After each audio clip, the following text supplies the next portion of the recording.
ഇന്ന് നമ്മൾ ഒരാൾക്ക് സർപ്രൈസ് കൊടുക്കാനായിട്ടാണ് പോകുന്നത്. വേറെ ആർക്കുമല്ല, നമ്മുടെ സ്വന്തം ഷഹനാക്ക്. അവൾക്ക് ഒരു ഐഡിയ ഇല്ല നമ്മൾ നമ്മളുടെ വീട്ടിൽ പോകുന്നുള്ളത്. ഒന്നാമത്തെ കാര്യം, ഞാൻ ഹോസ്റ്റലിലാണെന്നാണ് വിചാരിച്ചു വെച്ചേക്കുന്നത്. പിന്നെ ഇപ്പം തന്നെ സമയം നല്ല ലേറ്റ് ആയിട്ടുണ്ടായിരുന്നു. അവളുടെ വീടെത്തുമ്പോൾ എന്തായാലും ഒരു 10-11 മണിയെങ്കിലും. അതുകൊണ്ട് അവൾ ഒട്ടും എക്സ്പെക്ട് ചെയ്തില്ല നമ്മൾ വരുമെന്നുള്ളത്. ഞാനാണെങ്കിൽ നല്ല എക്സൈറ്റഡ് ആയിരുന്നു. അവൾ എങ്ങനെ റിയാക്ട് ചെയ്യും, എങ്ങനെയായിരിക്കും, കാരണം അവൾ ഒട്ടും എക്സ്പെക്ട് ചെയ്യുന്നില്ലല്ലോ. അങ്ങനെ വിചാരിച്ചതേ. അങ്ങനെ അവളുടെ വീടെത്തി. അവരൊക്കെ ഉറങ്ങിക്കാണുമെന്നായിരുന്നു എൻ്റെ പേടി. ഭാഗ്യത്തിന് അവരാരും ഉറങ്ങിയിട്ടില്ല. ലൈറ്റൊക്കെ ഇട്ടിട്ടുണ്ടായിരുന്നു. നമ്മൾ ബെല്ലടിച്ചിട്ട് കുറച്ച് കഴിഞ്ഞിട്ടാണ് സത്യത്തിൽ അവർ വന്ന് തുറന്നത്. രാത്രി ആരെന്ന് പറഞ്ഞ് പേടിച്ചിട്ട്.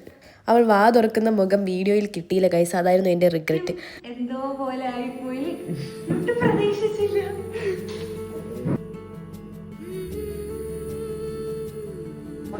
ഒട്ടും എക്സ്പെക്ട് ചെയ്തില്ല. ഇവരൊരു 1 മിനിറ്റ് 2 മിനിറ്റ് എങ്ങാനും താമസിച്ചെങ്കിൽ ലൈറ്റ് ഒക്കെ ഓഫ് ചെയ്ത് ഈ ബെല്ല് വെക്കുമ്പോൾ ഞാൻ ഞെട്ടിയേനെ. കാരണം ഞാൻ ഈ സൈഡാണ്, ഈ ബെല്ലിന്റെ സൈഡാണ് കിടക്കുന്നത്. ഞാൻ ഞെട്ടി ധരിച്ചേനെ.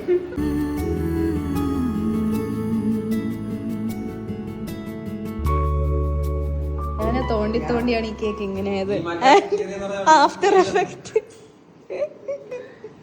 ഗായ്സ്, എന്റെ ബർത്ത്ഡേ ഭയങ്കര നല്ലൊരു ദിവസമായിരുന്നു. അപ്പം അത്രയേ ഉള്ളൂ ഗായ്സ്. ബൈ.